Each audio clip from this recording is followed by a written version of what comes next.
Alhamdulillahirabbil alamin wassalatu wassalamu ala asyrafil anbiya'i wal mursalin wa ala alihi wa sahbihi ajma'in, amma ba'du.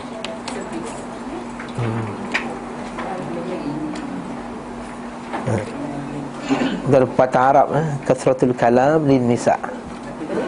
An-nisa'u kathratul kalam. An-nisa'u kathratul kalam. Maksudnya apa?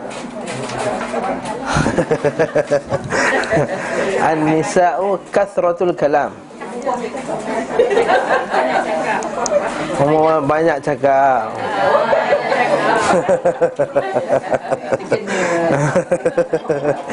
Allahu Akbar. Tapi fitrah dia memang nak macam mana? Fitrahnya. Bismillahirrahmanirrahim. Alhamdulillah wassalatu wassalamu ala Rasulillah wa ala alihi wa sahbihi wa man tabi'ahu wa walah. Wa ashhadu an la ilaha illallah wahdahu la syarika lah wa ashhadu anna Muhammadan abduhu wa rasuluhu wa nabiyuhu wa safiyuhu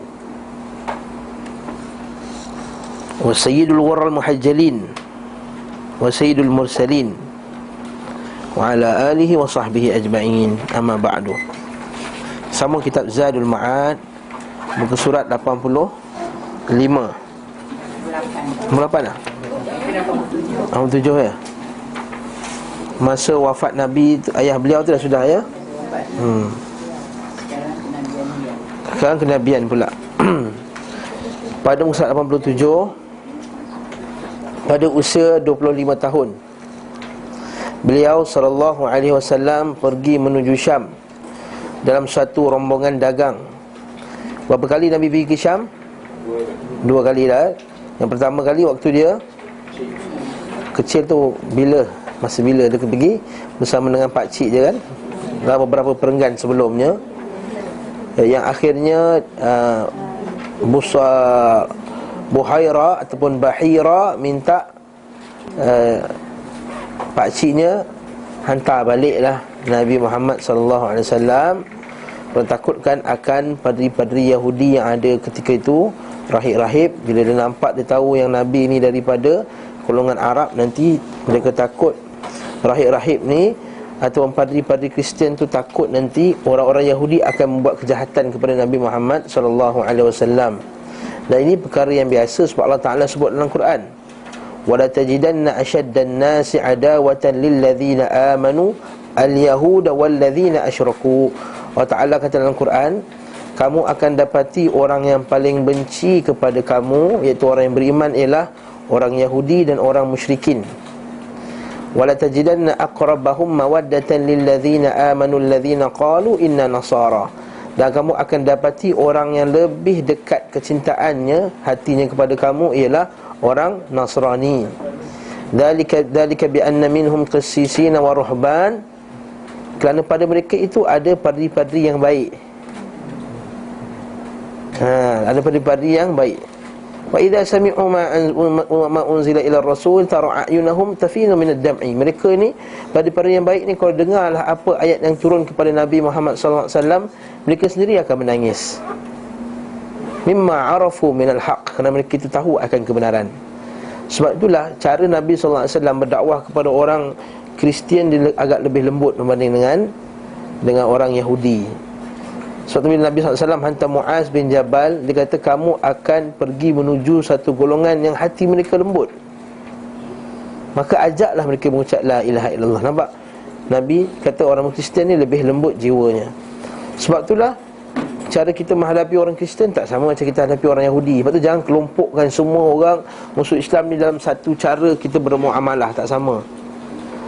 Kadang-kadang antara kita ni, dia kata semua kafir-kafir, semua tak. Ada kafir Yahudi, ada kafir ahli kitab, ada kafir yang memang musuh Islam, musyrikin. Tapi yang paling benci al-Yahud. Tapi Yahudi ni pun kita kena tengok Yahud ni macam mana. Adakah mereka Zionis? Sebab ada juga Yahudi yang baik. Tapi kita kata dari segi umumnya, yang musuh Islam ni orang yang beragama Yahudi.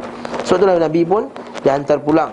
Sebab mereka ni, apakah sikap Yahudi yang paling jelas sekali yang Allah Ta'ala sebut dalam Quran? Banyak kali Allah Ta'ala sebut dalam Quran. Apa dia? Membunuh Nabi. Wa yaqtuluna an-nabiyina bighairil haqq. Wa yaqtulun. Allah Ta'ala pakai dalam Quran dengan present tense, bukan past tense tau. Bukan qatalu, bukannya mereka telah membunuh.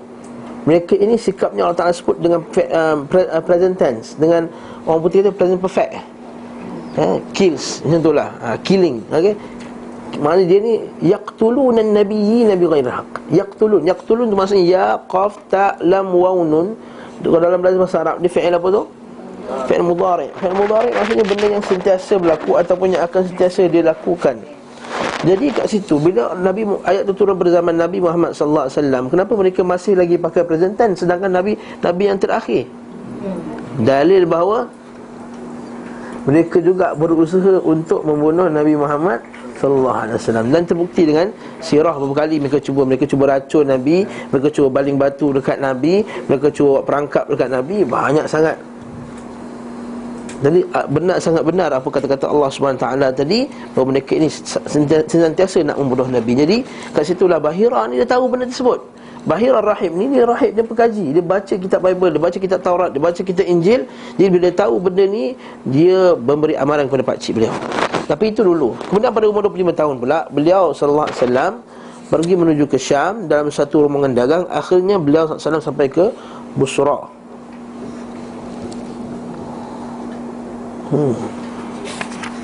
Dia macam mana? Busra, betul lah, Busra. Bukan shin, bukan Bushra. Cara sebut dia ba waw sad, Busra. Jadi jangan silap sebut Busra. Busra tu dekat mana? Dekat Damsyik ke bawah tu, Damaskus, berjarak sekitar 124 km dari Damsyik, Dimashq. Setelah itu beliau SAW kembali. Sesaat setelah kepulangannya, beliau SAW menikahi Khadijah binti Khuwailid. Khadijah ni isteri yang pertama. Sebab itulah bila kita tengok sejarah Nabi SAW ni, Nabi sangat pertahankan isteri yang pertama ni. Lepas tu kalau siapa yang berniat untuk berkahwin lebih daripada satu, ataupun sudah berkahwin lebih daripada satu, maka hendaklah menjaga hak-hak isteri yang pertama. Sehingga kan isteri-isteri lain pun jealous kepada Khadijah binti Khuwailid. Sebab apa? Isteri pertama tak sama dengan isteri yang lain.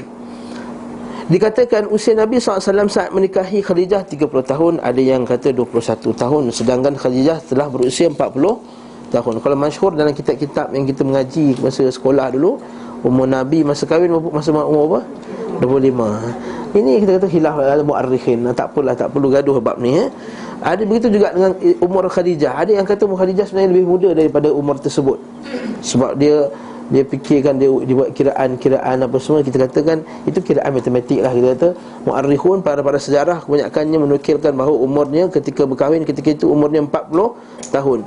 Adapun ada kisah-kisah yang kata ketika 40 tahun tapi muka dia cantik macam umur 20 tahun. Itu semua kisah-kisah tambahan lah, wallahu alam. Tak penting pun sebenarnya. Okay? Beliau adalah wanita pertama yang dinikahi Nabi sallallahu alaihi wasallam, serta wanita pertama yang meninggal di antara isteri Nabi. Beliau SAW tidak menikahi wanita lain selama beristrikan Khadijah. Seperti saya sebut dalam kuliah yang lepas, jangan jadikan ini dalil bahawa kena tunggu isteri pertama meninggal baru boleh berpoligami. Ini juga tak betul Ini kalau tidak nanti Nabi sahabat-sahabat yang lain tak mati pun, isteri pertama boleh juga poligami. Tak ada masalah. Tak, yang ni tak istidlal macam tak jadi. Istidlal bendalilkan macam tu tak benar, tidak menjadi kaedahnya. Kalau kita pakai dalil macam tu, susahlah kita tak. Nanti kita akan macam tu. Kalau Nabi SAW dia ada isteri 11, kita kahwin 11 juga, mana boleh. Dia ada benda hukum yang khas untuk Nabi, ada yang untuk orang lain, ada yang bersifat manusia. Lepas tu sunnah ni kena ada 3 jenis sunnah. Satu sunnah yang kita digalakkan untuk lakukan, masa kita makan tangan kanan, ataupun solat sunat, itu sunnah yang kita digalakkan lakukan. Yang kedua, sunnah yang khas untuk Nabi saja, orang lain tak boleh buat. Kalau orang lain buat berdosa.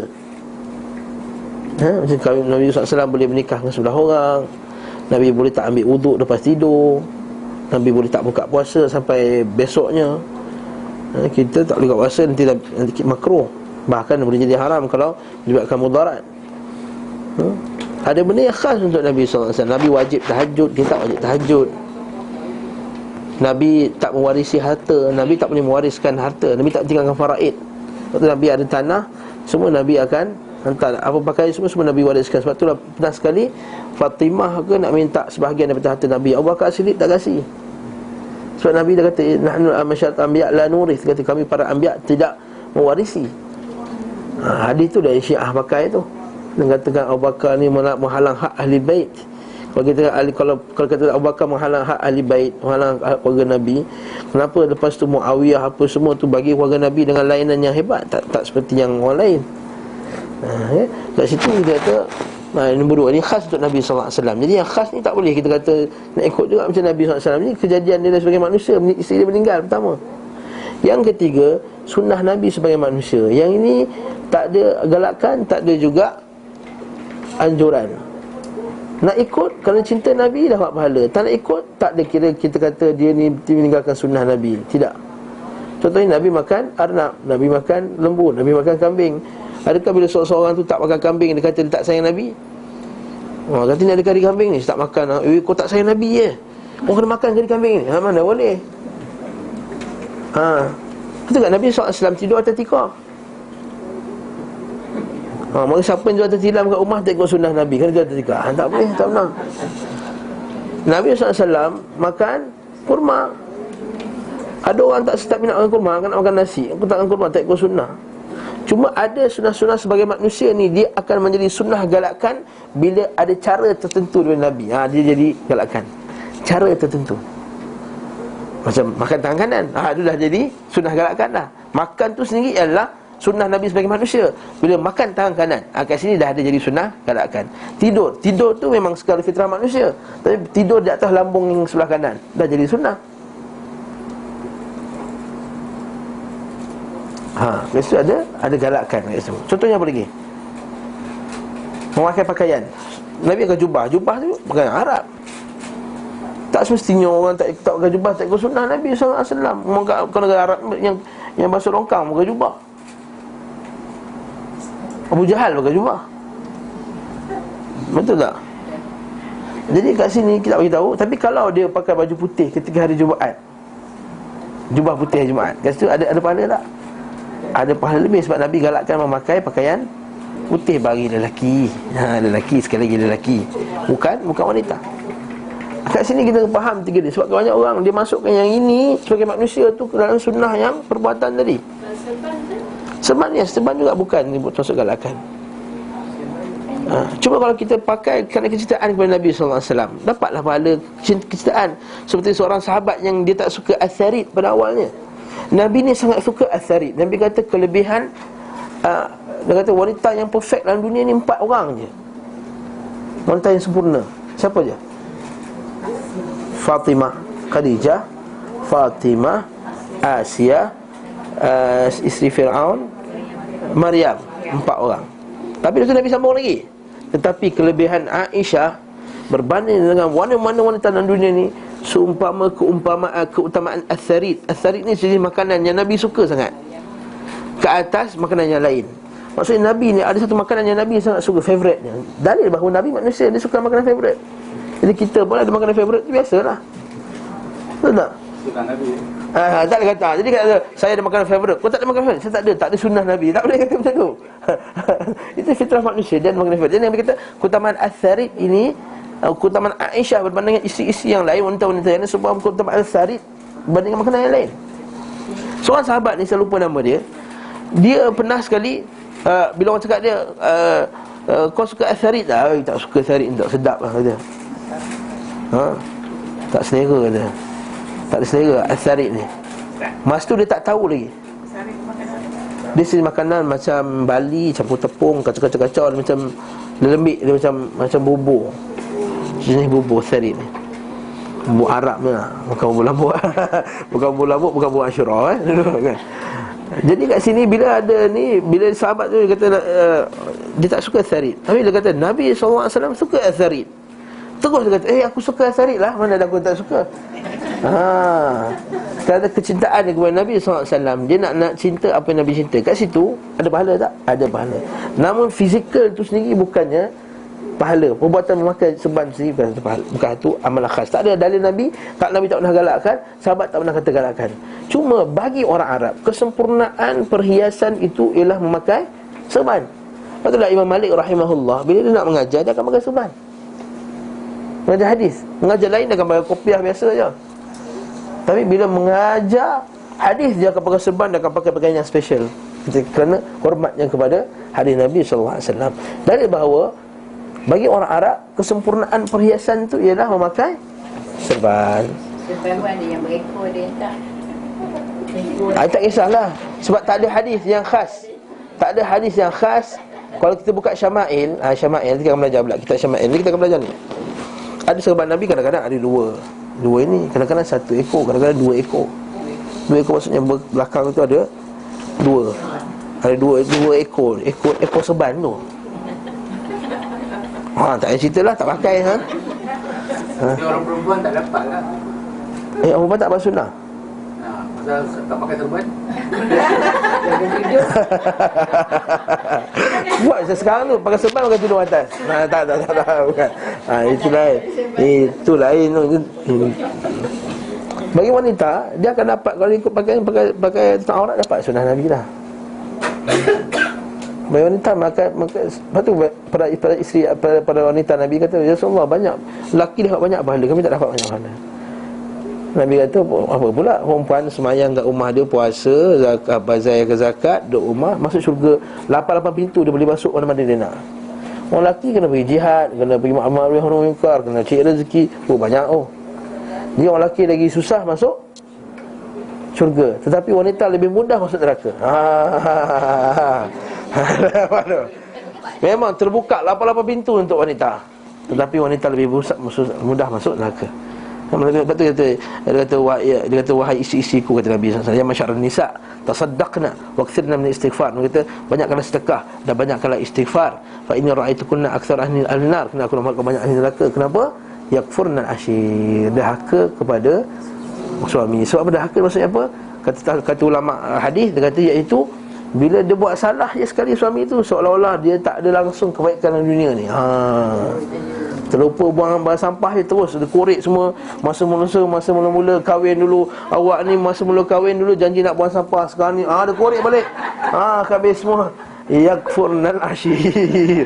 Dia korek. Yakfurnal ashir maksudnya, yakfurna iaitu kufur terhadap kebaikan yang diberikan oleh suaminya. Wallahu ta'ala alam. Cukuplah sekat tu, kat sini lah. Beliau SAW tidak menikahi. Jibril pun pernah merintahkan Nabi SAW menyampaikan salam kepada Khadijah dari Rabbnya. Hadis bawah tu ya. Kalau kita buka poin nombor 70 tu, hadis daripada Bukhari dalam Al-Manaqib bab tazwijin Nabi. Jibril datang kepada Nabi SAW dan berkata, wahai Rasulullah, ini Khadijah datang membawa bejana berisi lauk pauk atau makanan atau minuman. Apabila sampai kepada, maksudnya ketika Khadijah tak sampai kat rumah lagi nak hantar makanan, Jibril dah sampai dulu. Dia kata nanti Khadijah datang nak bagi lauk, bagi makanan dan minuman. Dalil bahawa apa? Nampak tak? Isteri itu tugas utamanya menyediakan makan, minuman, lauk pauk. Itu satu. Itu syarat nak melekatnya cinta seorang suami kepada isteri, isteri daripada suaminya. Apabila sampai kepadamu, sampaikan salam kepadanya dari Rabbnya dan dariku. Berikan berita gembira kepadanya tentang rumah di syurga terbuat daripada permata berlubang luas seperti istana yang tinggi. Tidak ada kegaduhan padanya, yang tidak ada pula kelelahan. Tidak ada kegaduhan padanya. Nampak tak? Jangan pula orang buat cerita kat ustaz macam mana seorang suami lelaki yang tingkat dalam syurga, dia ada banyak bidadari. Isteri pertama tak jealous ke? Kan? Isteri pertama tak jealous ke? Sebab Nabi SAW ada hadis sahih, dia kata seorang perempuan itu akan bersama suami yang terakhir dalam syurga. Maksudnya dia akan suami dia dapat juga bidadari lagi. Habis tu tak jealous. Tidak ada kegaduhan dalamnya. Tidak ada kegaduhan dalamnya dan tidak ada pula kelelahan. Semuanya okey masa tu, insya-Allah. Kemudian Allah SWT menjadikannya suka menyendiri dan beribadah kepada Rabbnya. Suka menyendiri dan beribadah. Kenapa dia suka menyendiri? Setelah dia dapat satu mimpi yang jelas. Nanti kita akan baca hadisnya. Beliau SAW biasa menyendiri di Gua Hira, beribadah padanya pada malam-malam yang tertentu. Baca nota kaki nombor 71 bawah tu. Hadis ini adalah penggalan hadis panjang diriwayatkan oleh Bukhari dan dalam kitab Al-Iman. Ini dalam bab apa? Hadis berkenaan hadis badul wahyi, hadis berkenaan permulaan wahyu. Kalau nak terkenal macam mana mula-mula Nabi dapat wahyu, baca hadis pertama ataupun hadis kedua dalam Sahih Bukhari ini. Setelah hadis innamal a'malu binniyat. Imam Muslim Kitabul Iman dan hadis Aisyah radhiyallahu anhu, ia berkata awal mula wahyu turun kepada Nabi sallallahu alaihi wasallam adalah berupa mimpi baik.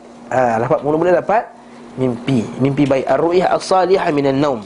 Ar-ru'yah as-salihah minan naum, mimpi yang jelas. Lepas tu Nabi SAW dalam hadis Sahih Bukhari, Nabi kata mimpi ar-ru'yah as-sadiqah juz'un min 65 juz'an 70 40 juz'an minan nubuwah. Dia kata mimpi yang baik itu termasuk 45, satu daripada 45 daripada kenabian. Itu maksudnya kadang-kadang dapat mimpi yang baik. Lepas tu kita kadang-kadang kita boleh dapat mimpi yang baik. Mimpi yang baik tu seperti contohnya berita-berita berkenaan dengan khabar gembira, contohnya. Mimpi yang baik, hal dunia ataupun hal akhirat boleh. Hal akhirat contohnya seperti mimpi berjumpa dengan Nabi SAW. Mimpi dia pergi bawa dekat Nabi, macam Imam Al-Bukhari kan, jumpa Nabi SAW, sebab dia pertahankan hadis Nabi. Seperti seorang wanita mimpi yang Syekh Al-Bani rahimahullah ni ikut tapak kaki Nabi Muhammad SAW. Benar sekali, seorang wanita dia telefon Syekh Al-Bani rahimahullah, kata, Syekh, aku dapat mimpi semalam. Dia kata mimpi tu berkenaan dengan aku nampak Nabi SAW jalan. Bila Nabi jalan, nampak kesan tapak kaki di atas tanah tu. Dan aku nampak ada satu syekh ni berjalan betul-betul atas kesan tapak kaki Nabi tadi. Lepas tu aku lihat engkau lah itu, wahai Syekh Al-Bani. Bila Syekh Al-Bani menangis, bila dengar tu dia menangis. Dia kata dia menangis, dia kata dia stop telefon tu, dia tak dengar lagi lah. Sebab dia rasa dia tak layak untuk dapat mimpi macam tu. Dia orang alim ulama macam tu. Ini bukan macam setengah orang dapat mimpi sikit dia heboh satu dunia. Bahkan bukan mimpi pun, yang lebih bohong, datang dia jumpa tu syaitan agaknya, bukan Nabi. Dia kata Nabi suka lagu Yahanana ni. Ya Allah. Ada. Tak nak dengar. Itu tak tengok YouTube. Kena tengok YouTube selalu. Tak ada masa tengok YouTube, betul tak? Ustaz je tengok YouTube ni. Jadi dia kata malam tadi ada satu anak murid kami kata mimpi, kata Rasulullah suka, Rasulullah menghadiri majlis Yahanana kami. Innalillahi wa inna ilaihi raji'un. Satu kan mimpi siapa Nabi SAW, siapa yang dia kata dia mimpi jumpa Nabi sedangkan tak jumpa Nabi, itu satu dosa yang sangat besar. Dia tak jumpa Nabi, dia mengaku dia jumpa Nabi. Itu dosa yang besar. Tapi video online. Bacalah Syama'il Nabi SAW. Kalau rupa dia ada hampir-hampir, itu kita kata husnuzan, sangkaan kita itu Nabi. Kalau baca Syama'il kata Nabi SAW tak tinggi sangat, tapi itulah saya sebut kan, rambut tak kerinting sangat, tak lurus sangat. Tapi saya sebutlah atuk saya pun tinggi, tak rendah. Muka macam Arab-Arab sikit, rambut tak lurus, tak kerinting. Cuma lukis, mesti lain-lain. Polis polis punya ni. Wallahu alam. Jadi ada pun kita kata husnuzan lah. Kita husnuzan bahawa mimpi itu Rasulullah. Kalau cukup syarat dia lah. Kau tengok rambut putih, pakai seluar pendek, mana boleh. Ada rambut putih, semua janggut putih, mana boleh. Nabi SAW dia wafat dalam keadaan janggut putih dia sikit, hanya 12 helai je. 12 ni 13 helai macam tu je. Janggut yang putih pada janggut Nabi. Jadi tak banyak. Ala kulli hal, kita kata kalau mimpi jumpa Nabi dan cakap benda-benda yang bagus, kita Nabi lah tu, InsyaAllah lah kita kata. Sebab Nabi kata kan hadis sahih, dia kata siapa yang mimpi melihatku, maka dia telah melihatku. Faqad ra'ani fa inna syaitan la yatamathalu li. Sesungguhnya syaitan tidak akan berubah dalam bentuk rupaku. Tapi sebagian ulama, contohnya Syekh Jibril rahimahullah ta'ala, kata ini khas untuk Nabi, ini untuk sahabat. Sebab sahabat yang pernah tengok Nabi, jadi bila keluar tu memang kenal ini Nabi. Kita tak pernah tengok Nabi. Jadi kita kata sangkaan yang berat. Sebab itulah banyak para ulama kita pernah mimpi jumpa Nabi, tapi dia tak nak cakap sebab apa? Tak confirm. Bila dia tak confirm, dia tak nak lah heboh-heboh dia jumpa Nabi. Yang kedua, bila heboh-heboh jumpa Nabi ni seolah-olah mentazkiyahkan diri dia. Tazkiyah maksudnya apa? Seolah mengatakan bahawa diri dia ni bagus, sedangkan dia tak bagus sebenarnya. Claim. Setiap orang adra binafsi, setiap orang tahu jiwa dia masing-masing. Banyak tangan para ulama' dia sanggup keluarkan kata-kata. Contohnya, kalau aku ni sanggup, kata Umar Al-Khattab, kalau boleh aku nak jadi binatang-binatang yang melata di tepi jalan tu, supaya tak dihisap oleh Allah SWT. Abu Bakar Siddiq kata, kalau boleh aku nak jadi batu-batu, bila habis tak kena hisap akhirat kelak. Sebagian para ulama' kata, kalau adalah bau pada dosa ni, dan saya semua tak dekat dengan aku. Sebagian ulama' lain kata, aku minta ampun kepada Allah Ta'ala kerana orang macam aku. Sufyan Ats-Tsauri cakap benda ni. Sufyan Ats-Tsauri cakap, dia kata, aku minta setiap hari aku minta ampun kepada Allah Ta'ala kerana orang macam aku ni jadikan rujukan oleh kaumku. Orang macam aku, macam siapa? Macam dia tu, ulama' besar, hafal ratusan ribu hadis. Kata, aku minta ampun kepada Allah Ta'ala setiap hari kerana, sebab apa? Umatku telah menjadikan aku sebagai rujukan. Ini tidak apa pun, melompat-lompat menyanyi je, dah rasa mimpi 4-5 kali dah tu, bukan sekali dah tu. Sebab apa? Nak mentazkiyahkan diri dia, nak upkan diri dia supaya dapat sokongan daripada penyokong dia. Jadi ar-ru'ya as-salihah, kita kata mimpi. Saya tengok video Harun Bin, dia ada cerita yang kalau mimpi tak ada masalah, nak mimpi tu pun Nabi. Cuma janganlah kita nak kempen-kempen sangat. Nak kempen-kempen. Dia kata malam mimpi tu dia menyambungkan apa. Tak, itu kata husnuzan. Beratnya kita sangkaan kita itu Nabi SAW. Macam perempuan tadi, dia kata aku mimpi Nabi berjalan dan Nabi meninggalkan kesan. Husnuzan dia berat, dia kata itu Nabi SAW. Jangan macam mimpi Syekh Tarikat Naqsyabandiyah. Dia kata aku mimpi ni Allah Ta'ala, sebelah Allah Ta'ala, Nabi sebelah Nabi, guru tarikat dia. Cantik betul. Mana sahabat-sahabat Bakar As-Siddiq apa semua mana kan? Guru tarikat di sebelah kanan dia. Terbaik betul. Dia ini dia terbaik ni. Bismillah. Sebab apa? Nak menaikkan nama tarikat dia. Wallahu a'lam. Tapi siapa dapat mimpi satu berita gembira, tengok Busyra, berita gembira. Lepas tu Nabi SAW, hadis sahih Bukhari dan lain-lain, Nabi kata mimpi yang baik itu adalah berita gembira bagi orang mukmin. Maka bila kamu dapat berita gembira ini, ceritakanlah kepada orang yang kamu sayang atau orang yang sayang kepada kamu. Maksudnya apa? Dapat berita baik, jangan cerita kat semua orang. Sebab apa? Nanti bukan semua orang suka kat kita. Nanti dia jealous, dia akan benci, hasad. Bila hasad dia kata, alah ini apalah mimpi, ini alamat buruk agaknya ni. Yang kau ikut tadi bukan Nabi agaknya, tu syaitan kau ikut. Malah dia boleh tafsirkan ikut ni. Takbir mimpi ni terbuka kan? Mentadbir mimpi terbuka. Kita kata wallahu ta'ala alam. Dan itu mimpi yang baik lah. Dan mimpi para anbiya ini ialah mimpi yang benar, tidak ada tipu pada mimpi anbiya. Adapun mimpi kita, boleh pada masuknya bohong, boleh masuknya ialah gangguan syaitan. Lepas tu kata dalam hadis Nabi, hadis Sahih Bukhari, dia kata ada mimpi, Nabi kata ar-ru'a thalath, mimpi itu 3. Di sebahagiannya ialah tahzinu syayatin. Syaitan itu untuk menyedihkan kamu dengan buat minta-minta yang tak elok. Wallahu na'udzubillah min dzalik. Kalau dapat mimpi macam tu buat apa? Diam, pertama diam, tak cerita kat orang. Kata yang pula, mana tadi aku mimpi nak hantu kejar aku. Tak boleh, jangan. Tak payah. Aku mimpi nak anak aku mati. Jangan cakap macam tu. Takutlah, jangan cerita. Jangan. Lepas tu baca a'udzubillah lagi. Selawat tak ada. A'udzubillah ludah 3 kali. Kau tak boleh juga, bangun solat 2 rakaat. Bangun solat 2 rakaat. Ubah tempat tidur, bangun solat 2 rakaat. Hadis Nabi SAW bergabungan daripada banyak hadis lah. Hadis Auf bin Malik, hadis macam-macam, hadis Abu Hurairah. Tu Nabi kata, buat itulah ludah, salat, ubah tempat tidur, baca auzubillahi minasyaitanirrajim dan yang lain-lain. Itu masuk dalam mengigau lah tak? Mengigau ada bahagian ketiga pula mimpi tu, dia panggil yuhaddithun nafsih. Hadithun nafsih. Dia kata wa ru'ya mimma yuhaddithul mar'u nafsahu fa in iaitu fa in ra'a ahadukum ma yakrah falyuqim falyusalli. Kata ada hadis yang berkenaan dengan perkara yang dia lakukan pada waktu siang hari tu. Ini tak termasuk syaitan, ini tak termasuk juga mimpi yang baik.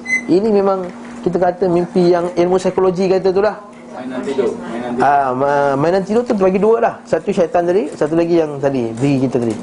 Kata siang tadi seronok sangat makan durian, malam-malam tu mimpi durian Contohnya lah kan. Malam tadi mimpi seronok sangat berjalan, malam tu termimpi tersenyum macam anak kita kan. Ada main siang, malam tu kata bang bagi bola, ada mimpi. Itu kita kata Adghasu ahlam, itu mainan tidur yang tak termasuk dalam tu berita buruk syaitan, dan juga tak termasuk dalam wahyu daripada Allah Subhanahu wa taala. Cuma bila kita kata mimpi tu, walaupun kita kata satu lagi, makin dekat dengan Nabi sallallahu alaihi wasallam, makin benar mimpi tersebut. Makin benar seseorang itu pada kata-katanya, makin benar mimpi dia. Ini hadis Nabi sallallahu alaihi wasallam, hadis sahih Bukhari.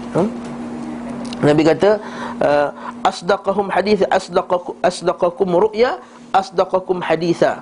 Kata orang yang paling benar di kalangan kamu ialah orang yang paling benar mimpi dia. Jadi kalau siang ni kita tahu kita ni kaki goreng orang, kaki goreng bini, maksudnya insya-Allah tak mimpi Nabi lah malam tu. Ataupun insya-Allah memang tak mimpi benar lah. Biasanya mimpi tipu dia. Jadi orang yang benar pada waktu siangnya, bercakap benar, banyak benar dalam sikapnya, iman pada Allah Ta'ala, maka insya-Allah mimpi dia pun akan jadi mimpi yang benar. Cuma sekali lagi saya sebut, mimpi hanya boleh jadi isyarat, mimpi tak boleh jadi dalil. Itu je. Mimpi tak boleh jadi dalil syarak. Mimpi tak boleh menjadikan kata benda itu sunnah, mimpi jadi sunnah. Faham tak? Malam tadi aku mimpi Nabi kata lepas masa wuduk basuh tengkuk. Masa wuduk basuh kepala, basuh kepala tu basuh ke tengkuk sekali. Sekali dia pun masuk dalam kitab dia. Perkara yang disunnahkan ketika berwuduk ialah membasuh tengkuk. Ini tak boleh. Begitu juga perkara yang kita baca ketika sujud sahwi, subhana man la yanamu wa la yashu, itu bukan daripada hadis Nabi, bukan daripada mana-mana, itu mimpi satu ulama sufi. Jadi jangan bacalah subhana man la yanamu wa la yashu. Kan kita baca kan, betul tak? Kalau lupa sujud sahwi kan, dia baca, dia ajar dia kecil-kecil dalam kitab-kitab kita, subhana man la yanamu wa la yashu, maksudnya Allah tidak tidur dan tidak lupa dan tidak lalai. Kita menduklah ngapal masa kecil nak asyik sahwi, rupanya bukannya sunnah pun. Tak ada sebut hadis, para sahabat pun tak sebut. Sebab itulah satu ulama ni, Syekh Hamud At-Tuwaijiri, dia sebut dalam kitab, dia kata tak adalah hadis yang sahih, tak adalah hadis yang dhaif, tak ada hadis yang lemah, tak ada hadis palsu pun. Hadis palsu pun tak ada. Maksudnya tak ada orang reka pada tu. Dia datang dari mana ni? Datang daripada mimpi. Betul kan? Mimpi tidak dijadikan dalil. Katakanlah malam semangat datang kuliah Zadul Ma'ad, malam tu mimpi. Malam tu mimpi Rasul kata ketika rukuk, bacalah kamu laqad ja'akum 3 kali. Boleh tak? Tak boleh. Mimpi tak jadikan dalil. Mimpi hanya boleh bagi isyarat.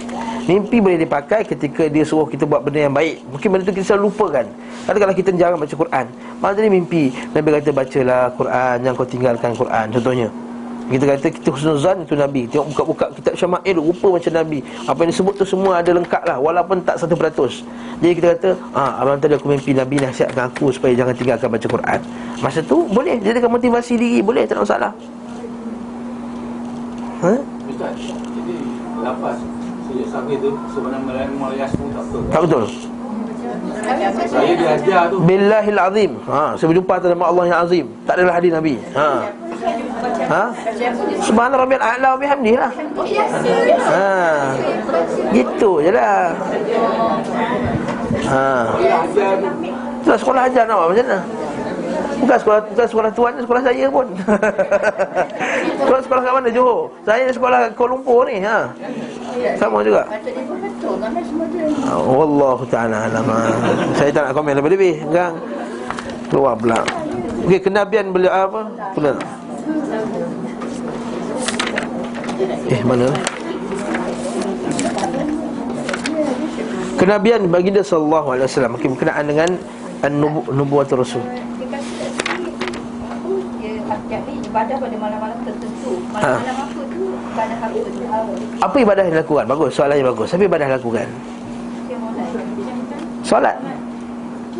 Solat atas cara Nabi Ibrahim. Sebab dia kata beribadah pada malam-malam tertentu. Yes. Bukan tiap-tiap malam. Kalau kata tahajud tiap-tiap malam. Malam-malam tertentu. Masa ni belum jadi Nabi lagi. Belum jadi Nabi lagi ni. Belum lagi. Sebab itulah sekejap lagi saya nak cerita sekejap lagi ni. Yang ni ikut ajaran Nabi Ibrahim. Solat dia pun tak ketahui baca apa. Bukan surah Quran lah, confirm. Berapa banyak rakaat pun tak tahu. Yang kita hanya tahu ada berdiri, ada rukuk, ada sujud. Itu yang kita tahu. Waktunya wallahu alam. Yang hanya kita ketahui pagi dan petang.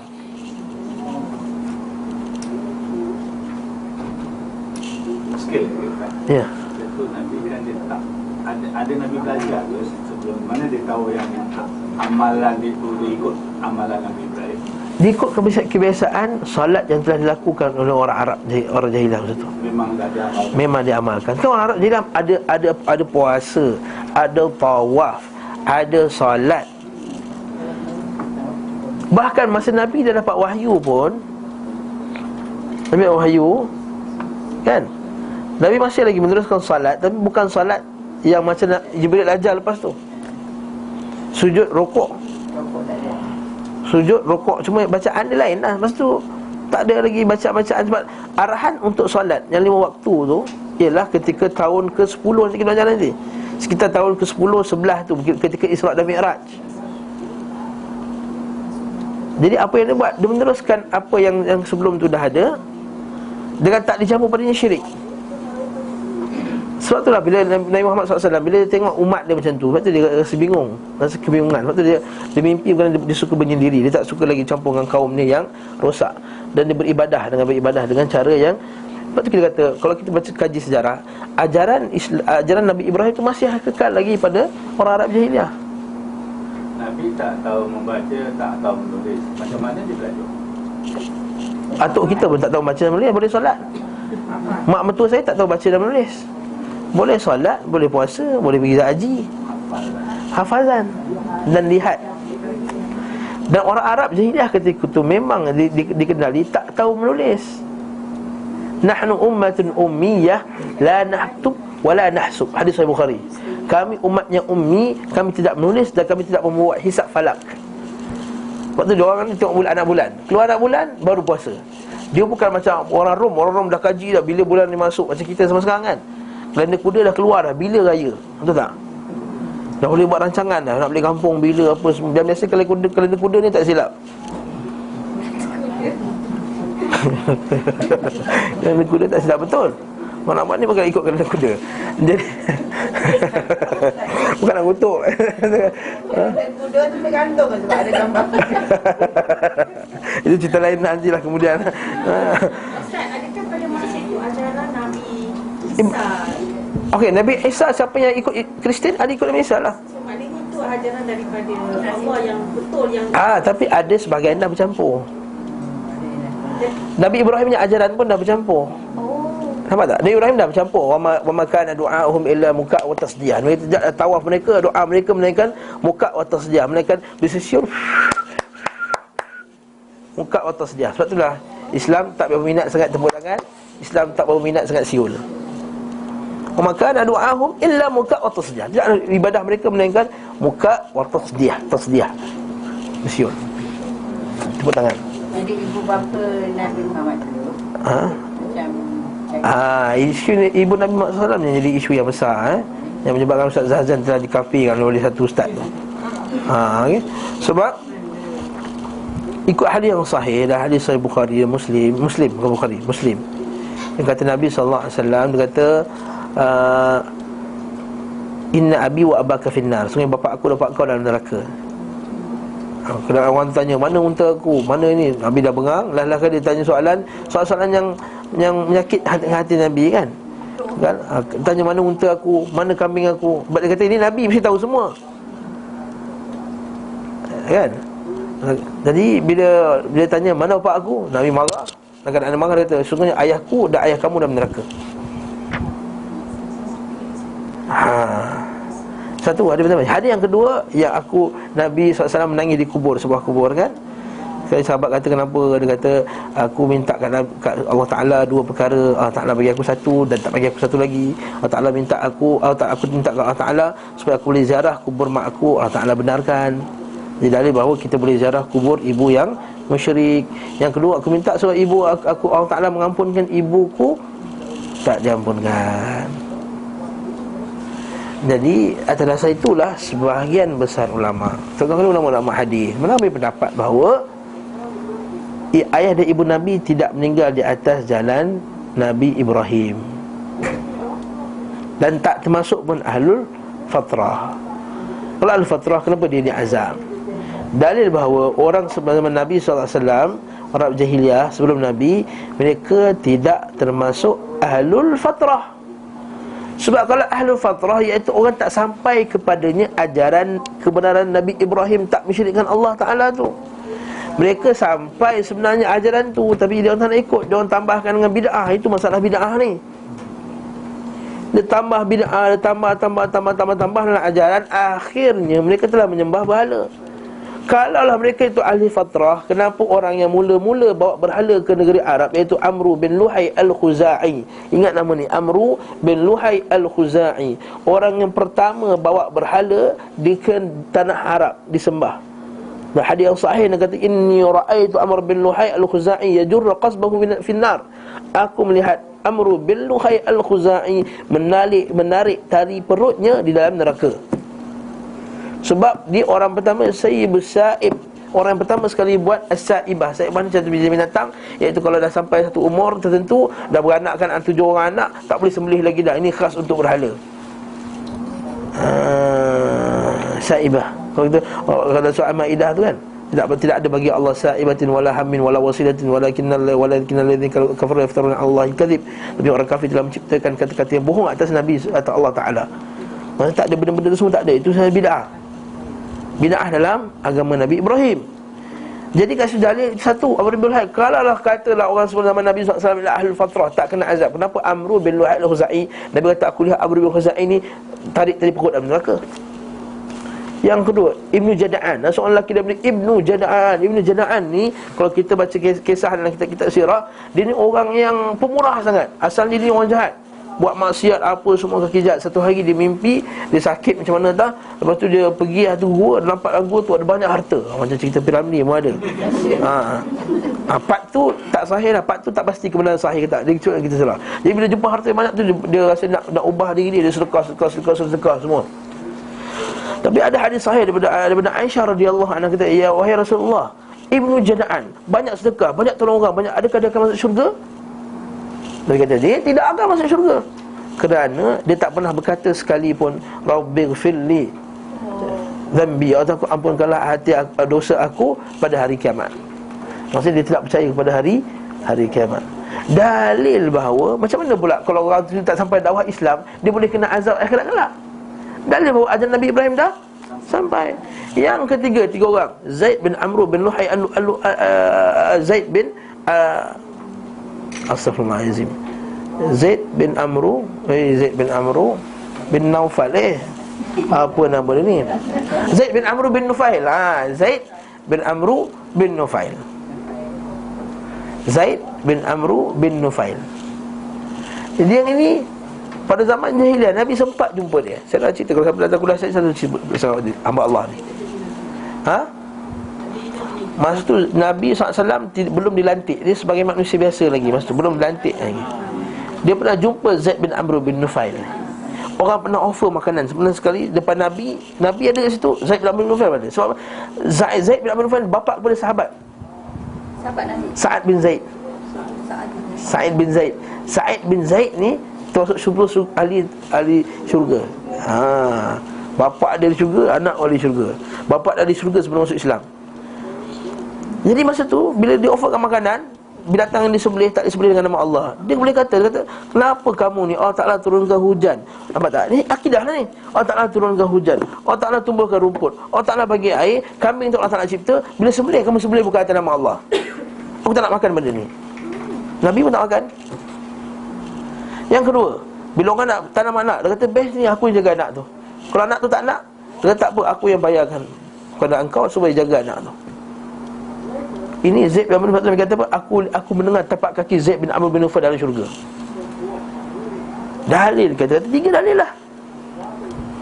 Jadi tak boleh kata orang Arab ketika itu tidak mendapat ajaran Nabi Ibrahim yang sebenar. Dapat. Itu bagi agama Hanif. Waraqah bin Nawfal, itu Kristian pula. Itu Kristian, ada kata perempuan ni ada ikut ajaran Nabi Isa tak? Ada Waraqah bin Nawfal. Betul, Waraqah bin Nawfal masuk ahli syurga juga. Tuan-tuan rahimakumullah sekalian. Jadi tak benar orang kata itu ahli fatrah, sebab sampai kepadanya dakwah ajaran Nabi Ibrahim. Cuma Nabi dah lama tak ada. Macam kita dah lama 1400 tahun Nabi tak ada. Apa jadi kat agama kita ni? Bid'ah makin banyak. Benda yang benar dia katakan yang salah, salah katakan benar, sunnah dia kata bid'ah, bid'ah kata sunnah. Sunnah nampak pelik, bid'ah nampak biasa. Ustaz sunnah digam, ustaz tak sunnah dapat keluar TV. Contohnya lah, contoh. Bagi gambar itu yang maknanya mereka masih percaya syirik lah masa nak disembelih bapa Nabi Muhammad masa tu. Dia begitu. Iya betul. Jadi menunjukkan pada masa tu family dia memang tidak ikut apa nama ajaran. Ya, Amir Ibrahim yang asli, yang asli. Yang ada ikut juga. Lepas tu diorang dihormat, diorang hormat orang haji. Diorang bagi siqayah, diorang bagi minum orang minum haji. campur-campur lah. Campur macam kita lah campur. Buat bid'ah pergi haji, haji buat bid'ah kat dalam haji, campur lah. Maaf cakap.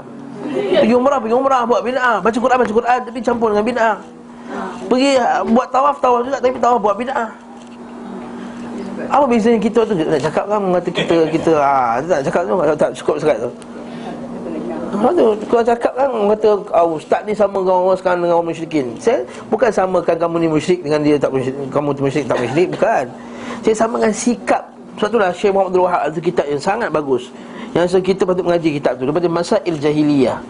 Masalah-masalah jahiliyah, sikap-sikap jahiliyah yang ada pada umat sekarang. Ada 100 lebih, ada 101 masalah jahiliyah lebih kurang, iaitu 70 lebih masalah jahiliyah yang di mana perangai orang jahiliyah yang sebiji umat kita ni sekarang buat. Tak nak sebut. Kita nak sebut kena buat dalam kuliah. Orang kita tak suka kan? Tak dibenarkan kita tu. Setakat ni alhamdulillah boleh lagi. Jaiz tak bagi ikut. Wallahu alam lah. Jaiz bagi kan. Cakap dia bismillah. Ada kat sini masalah-masalah jahiliyah, permasalahan jahiliyah dah diuraikan oleh Syekh Shalih Fauzan Al-Fauzan. Tu saya tengok nama dia ni Wahabi ke apa tak. Tengok isi tu dulu. Kalau betul baru kita terima, tak terima sudah buang lah. Bukan kita nak paksa sangat orang ikut je. Kita tak paksa, kita paksa, kita tak paksa. Oleh Syekh Muhammad bin Abdul Wahab.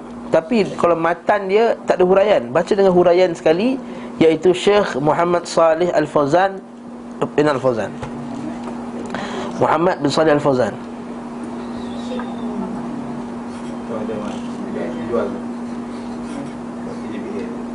Ada jual lah? Masalah jahiliah. Boleh lah insyaAllah. Beli banyak-banyak, bagi hadiah kawan. Allah Akbar. Jauh lah, jauh, sangat jauh. Lebih jam. Lebih jauh, sangat jauh. Kalau Nabi Isa je, kalau kita ikut kalender lah, katakanlah betul kalender Yahudi, kalender betul ni kan. Nabi Isa sekarang umur 2014. 2014 lah kan. New Year tu tahun ni. Cuma kalau ikut kajian pensyarah saya dulu, dia terlambat 4 tahun.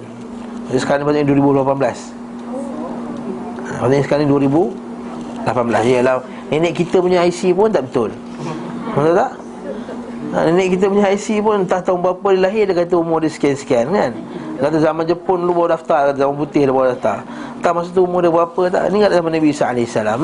Jadi katakanlah 2018 kita, Nabi wafat katakanlah 1420 tahun dah kan. Kan 1430 kan, 30 lebih. Jadi lebih kurang 600 tahun lah, 600 lebih lah. Kalau dengan Nabi Isa pun 600 lebih, Nabi Ibrahim lebih lagi kot. Jauh lagi Allahu a'lam. Allahu a'lam bissawab. Okey, cukup kita sambung ya. Kenabian beliau sallallahu alaihi wasallam ketika genap berusia 40 tahun, terbitlah atasnya cahaya kenabian. Kenapa 40 tahun ya? 40 tahun ni patutlah Al-Quran sebut dalam surah Al-Isra, tak silap saya. Kata bila Allah kita telah mencapai umurnya 40 tahun, maka perlu ada bersyukur kepada Allah SWT atas segala nikmat-nikmat yang Allah Ta'ala telah berikan kepadanya. Maksud apa? 40 tahun ni kira umur dah matang, dah sempurna lah. Dari segi fizikal dah sempurna, keluarga, ekonomi dah sempurna, keluarga dah sempurna. Biasanya, kebiasaan manusia, betul tak? Masa saya sebut lah, umur muda-muda semangat ada, duit tak ada. Betul tak? 40, semangat tu masih ada lagi, duit tu masih ada lagi. Dah tua, duit ada, semangat pula tak guna juga. Ya, semangat tu syahwat dah kurang, semangat tak dah kurang kan. Jomlah kalau mau 60 lebih tu, jom kita berjalan pergi pusing-pusing Europe. Oh tak larat dah, nak pusing Europe dah, sejuk kan. Sejuk sikit kan sakit tulang, betul tak? Ubat lah nak kena 3 bulan sekali, nak kena pergi hospital, nak kena ada check up lagi apa semua. Jadi itu kita kata benda umur 20-an, duit semangat kuat nak pergi satu dunia, tapi duit pula tak ada, minta mak lagi. Jadi kita kata 40 tahun ni sempurna lah, tengah-tengah. Duit ada, keluarga ada, harta ada, alhamdulillah. Sebab itulah 40 tahun umur kematangan. Lepas tu di sekarang negara Arab, tak silap saya, kalau tak silap saya lah, di negara Saudi umur 40 baru dapat tauliah mengajar di masjid-masjid. Maksud tu yang syekh-syekh tua je mengajar masjid. Budak-budak muda tak boleh mengajar. Seorang muda ajar buat usul-usul kecil-kecil tu boleh lah. Sebab apa? 40 tu kematangan. Dia muda semangat sangat, ilmu ada tapi semangat sangat, kan terlajak lebih, terpijak minyak lebih kuat sikit, kan accident. 40 tahun, dia tenang lah, insya-Allah. Terbitlah atasnya cahaya kenabian. Allah memuliakannya untuk mengemban, itu untuk memegang risalah dan mengutusnya kepada makhluknya, serta dikhususkan dengan kemuliaannya.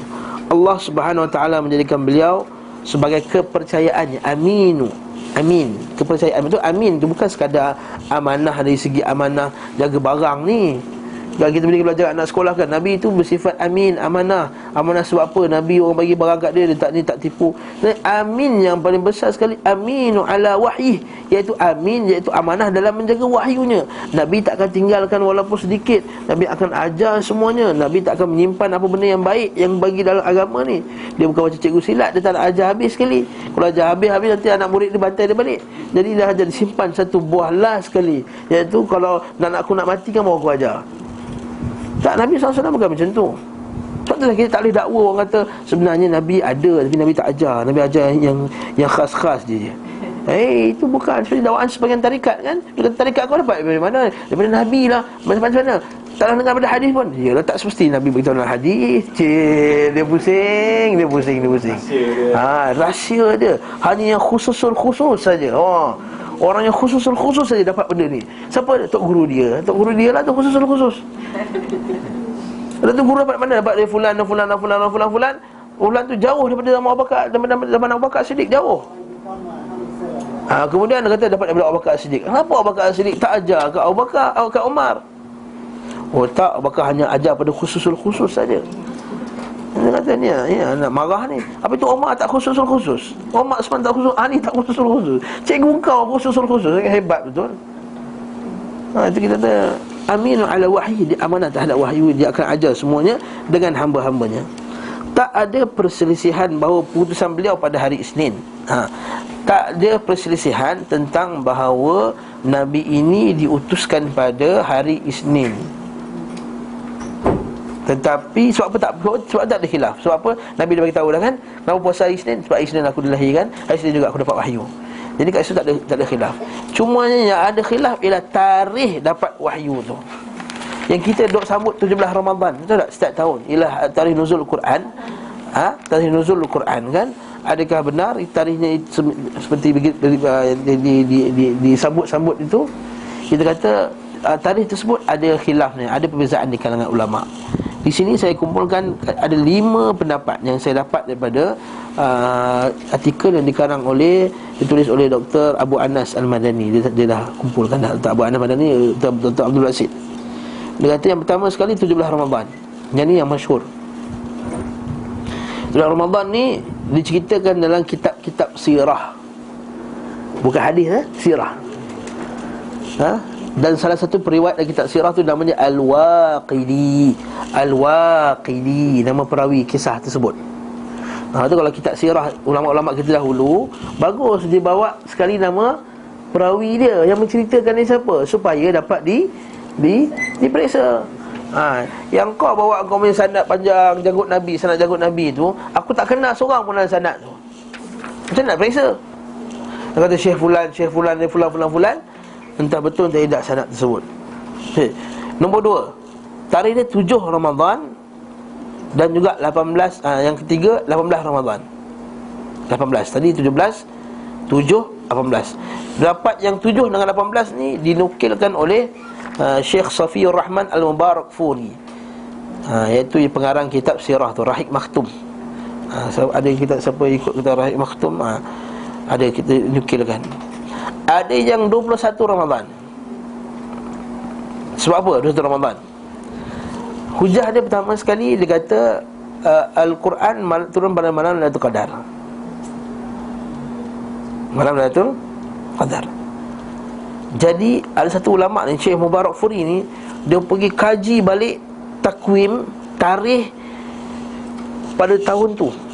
Bayangkan dia cek balik tarikh-tarikh tahun tu, dia buat kiraan macam mana dah. Dia tengok hari apa jatuh pada hari sekian. So dia kata hari Isnin pada tahun Nabi dilahirkan tu, dia jatuh pada 7, 14, 21, 28 ya, seminggu tak? 7, 14, 21, 28. Yang dulu, yang ni bukan, yang ni 21, nak cerita 21 punya argument. Kenapa dia pilih 21? Yes, 7, 14, 18. Malam tu kadar 10 malam terakhir, 7, 14 buang dah. Tinggal 21 dengan 28. Malam tu kadar malam ganjil, pilih 21. Lepas dia pilih 21. Ni Syekh Abdul Rahman Al-Barafuri.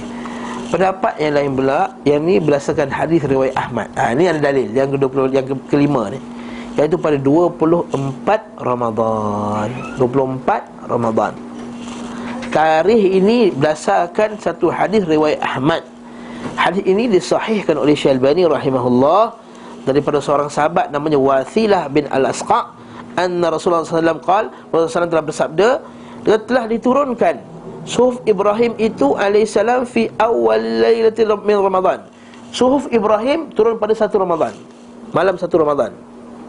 Suhuf Nabi Ibrahim. Nabi Ibrahim ada suhuf. Suhuf tu apa? Lembaran-lembaran. Wallahu alam, macam mana lembaran tu? Adakah Allah Ta'ala turun lembaran sebiji macam tu? Wallahu alam. Yang kedua, wa unzilatit Tauratu li sittin madaini min Ramadan. Dikatakan pula madaina min Ramadan. Dia kata Taurat itu pada 6 Ramadan.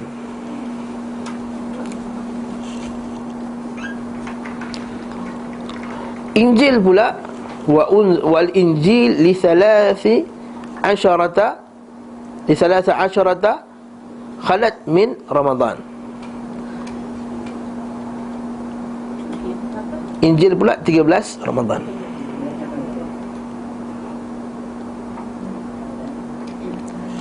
Dan Al-Quran Al-Furqan, hadis ni kata diturunkan li 24 khalat min Ramadan, 24 Ramadan. Hadis ni riwayat Ahmad. Jadi hadis turun pada 24 Ramadan. Hadis ni sahih Albani rahimahullah. Tak yang status Ahmad? Sahih lah, sahih lah. Syekh Albani sahih. Yes, dalam Musnad Ahmad. Syekh Albani kata hadis ni sahih dalam silsilah dia. Lepas tu Ustaz kata malam Lailatul Qadar ni malam ganjil. Ini 24. Macam nak jawab? Kita kena faham, penurunan Al-Quran ni dia ada dua jenis penurunan. Satu, penurunan sekaligus. Yang kedua, penurunan bertahap-bertahap. Yang dimaksudkan dengan diturunkan pada Lailatul Qadar itu ialah penurunan terus daripada Lauh Mahfuz ke Baitul Izzah atau ke langit dunia. Baitul Izzah lah, bawah sikit, Baitul Izzah. Adapun daripada Baitul Izzah ke daripada Nabi SAW, iaitu pada 24 Ramadan. Okey, faham ke ni? Jadi ala kulli hal Ustaz, susahlah naik pakai je dah 17. Pakai lah 17. Tapi janganlah buat sambutan 17 tu. Para sahabat sambut tak hari penurunan Quran? Tak sambut. Hari lahir Nabi pun tak sambut. Apatah lagi nak sambut hari penurunan Al-Quran. Tidak ada dalam Islam ni sambut-sambut hari ni, tak ada. Jadi tak payah sambut lah. Loh Ustaz, apa salahnya kita nak mengingatkan orang kepada Al-Quran? Kenapa nak ingat Quran pada 17 Ramadan tu? Kenapa tak ingat Al-Quran pada 1 Muharram? Kenapa tak ingat Quran pada 1 Safar? Mari kita buat satu barulah, tarikh mengingati Al-Quran. Satu Safar. Ha? Dapat cuti. Banyak sikit. Hari penurunan hadis, hari penurunan Al-Quran, hari penurunan ni, hari kematian Abu Bakar, hari kematian Umar. Hari kematian Tok Syekh dia dah boleh cuti. Tak ada kematian Abu Bakar, Umar, Osman, Ali, 10 Basyirin bil Jannah tak ambil. Kata habis tu cuti sajalah ustaz. Mana tak ada lah maksudnya benda tersebut. Habis kita tak ada tu lah. Ha.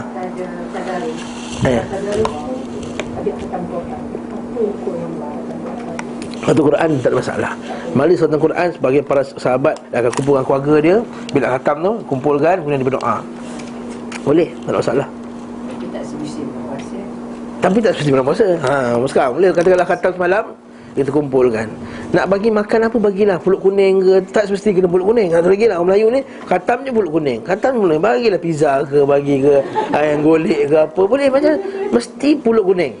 Kalau dia kata i'tiqad dia bawa pulut kuning tu pahala lebih kata Quran, maka tak betul lah i'tiqad dia tu lah. Tapi kalau ustaz ni adat je, tak ada masalah. Bagi ustaz dia khatam, kita bagi pulut kuning, tak ada masalah. Surah-surah yang dibaca dalam Al-Quran tu dah ditentukan. Sebenarnya khatam Quran maksudnya kita dah baca habis. Sebab tu lah bila sebut khatam Quran, dia akan baca surah-surah yang hujung-hujung tu kan. Cuma majlis khatam Quran tu bermasalah. Mesti nak kena pusing satu orang. Kadang-kadang dia tak baca Quran pun malam tadi, tak khatam pun, tapi majlis khatam Quran. Pertama sekali orang nak menikah tu tak, orang Johor lah tu. Betul tak? Orang Johor minta maaf lah, orang Johor Melaka. Orang Melaka sekali lah, orang Melaka.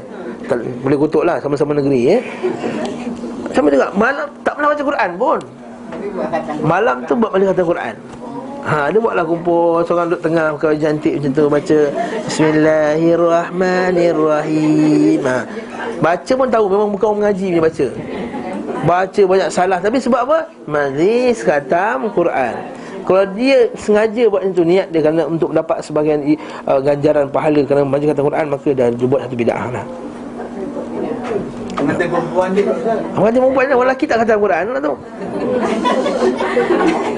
Maksudnya khatam kena dua sekali. baru kuat. Baru bawa, okey. Ala kulihat, bukan saya kata ustaz ni sikit-sikit bilang sikit. Bukan, kita ni nak kata kita ubah persepsi kita kepada Quran tu. Ubah sikap kepada Quran tu. Sikap dia Quran jadikan majlis saja. Itu yang masalah. Tak mengaji Quran. Bila masa kata Quran tu baca, masa dia mengaji kata Quran, nampak sangat kantoi, dia tak mengaji sebenarnya. Lepas tu dia berstart baca Qul-Allah je setengah orang tu. Sebab Qul-Allah tak nampak sangat, tak kerti baca. Cuma baca pada Abasa wa Tawalla, memang kantoi punya. Apa nak kahwin tu? Adat telah dicampur-campur. Campur bahaya lah.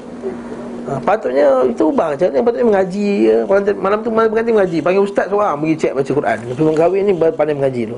Tapi tak semesti malam kahwin. Malam kahwin pun nak mengaji, dah tak fokus dah. Tak fokus. Allah, kita jangan jadikan ni sebab tu Quran bukan satu kitab yang dipermain-mainkan macam tu. Saya nampak dia satu permainan lah. Macam satu kitab yang kita pakai macam alah, bila ada majlis kan kita pakai Quran. Itulah. Quran lebih mulia daripada tu. Lepas tu bila habis tu, masa tadi baca kata Quran, siang tu majlis dengan penuh maksiat. Tak nak sebut lah. Penuh maksiat majlis daripada kesunatan hari. Belum lagi orang pengantin yang pakaian dengan tak sepatutnya. Semualah, tak ceritalah, panjang cerita dia.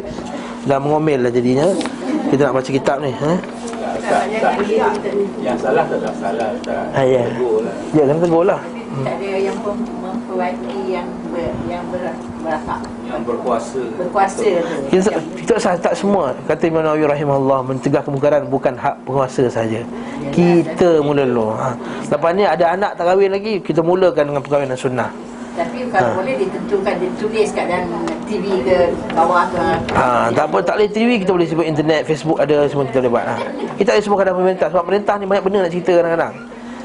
Dia ekonomi pun dah jatuh, semua dah naik, apa semua, dia pun pening kepala. So dia kata apalah, kahwin je lah, macam mana kau kahwin, kata aku nak pening kepala ni. Ekonomi jatuh. Itu boleh cerita. Belum lagi cerita lain lagi. Tadi saya nak cerita pun wallahualam lah. Nanti kita kena buat lah, kita kena betulkan. Lagi baca kitab lagi ya. Okey, tadi tidak berselang. Jadi pendapat yang kuat, kalau kita ikut apa yang Dr. Abu Anas kata, yang kuat sebenarnya pendapat kelima tu, dan berdasarkan hadis tadi 24 Ramadan. Cuma sekali lagi saya katakan, tidak ada hari sambutan nuzul Quran. Kalau tak nak sambut pun tak ada masalah. Betul, Yayasan Taklim pun tak cuti nuzul Quran ni. Selangor cuti bukannya pergi cuci Quran, dia pergi mana? Shopping. Nuzul Quran KL Jam. Sebab apa? Orang Selangor semua turun. Wallahu a'lam bisawab. Cukup lah. Ingatkan dia jam Yayasan Taklim, pergi datang Yayasan Taklim, mengaji lagi kelas tafsir kan. Rupanya ke masjid juga, Masjid India. Bukan masjidnya.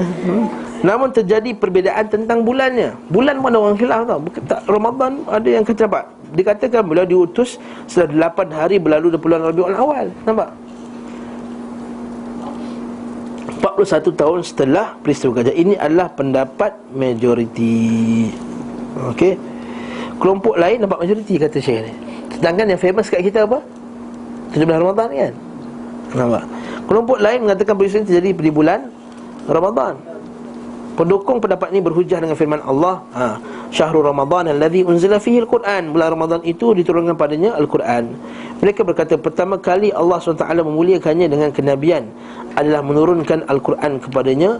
Pendapat ini didukung oleh sejumlah ulama termasuk Yahya As-Sarsari 72 bawah tu letak kaki dia, yang mana beliau berkata dalam nuniyahnya, wa atat alaihi arba'un fa asyrakat syamsun nubuwati minhu fi ramadhani. Setelah usianya sempat alaihi arba'una fa asyrakat syamsud nubuwati minhu fi ramadhani. Setelah usianya genap 40 tahun bersinarlah matahari kenabian di bulan Ramadan. Ini pendapat yang masyhur, yang famous. Para pendukung pendapat pertama berkata hanya Al-Quran yang diturunkan bulan Ramadan adalah Al-Quran selengkap di dalam malam Lailatul Qadar ke Baitul Izzah yang saya sebut tadi.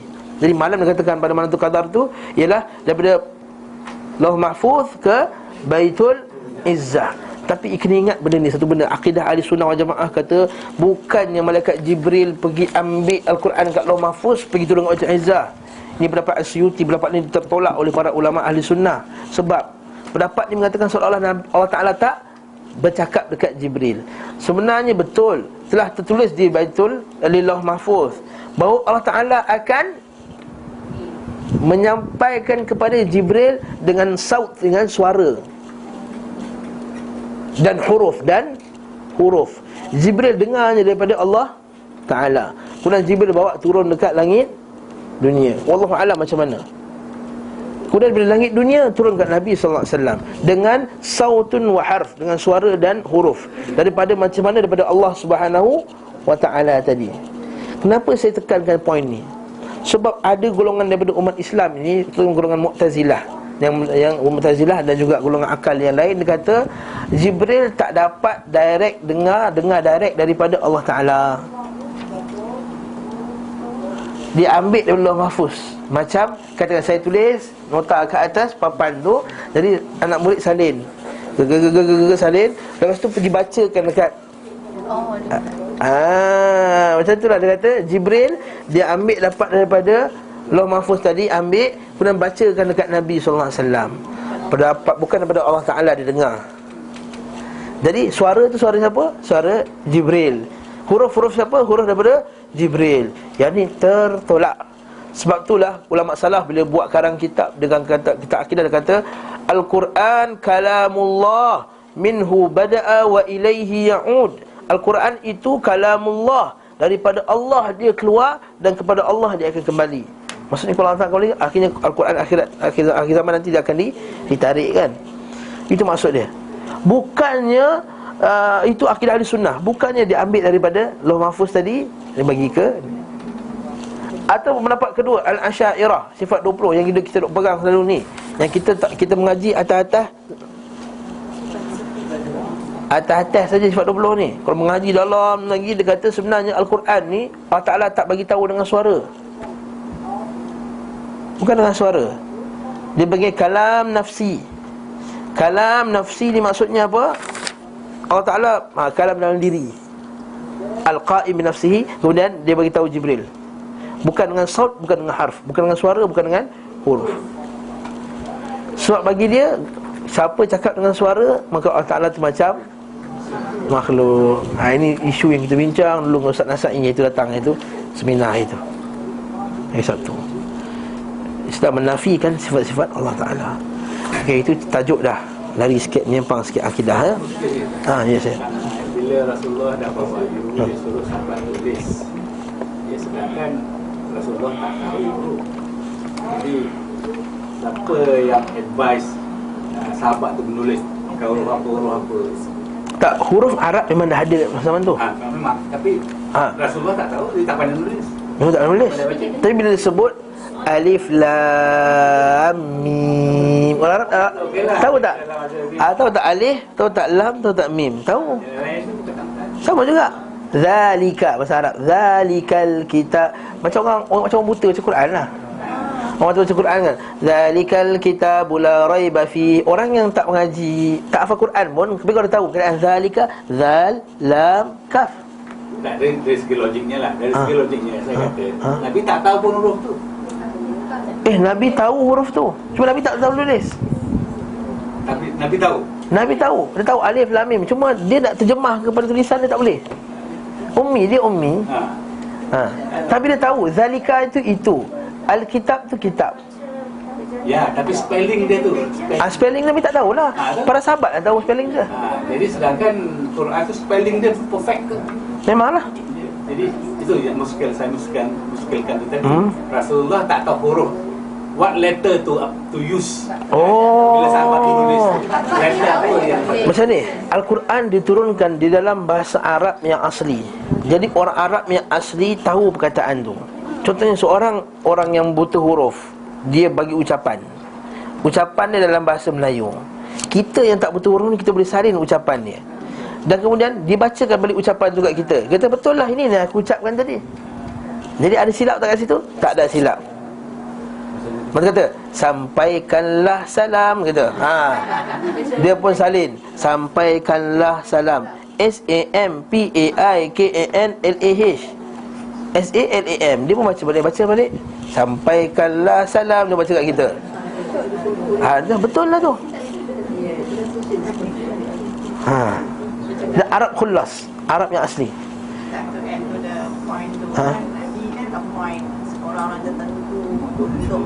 Yes.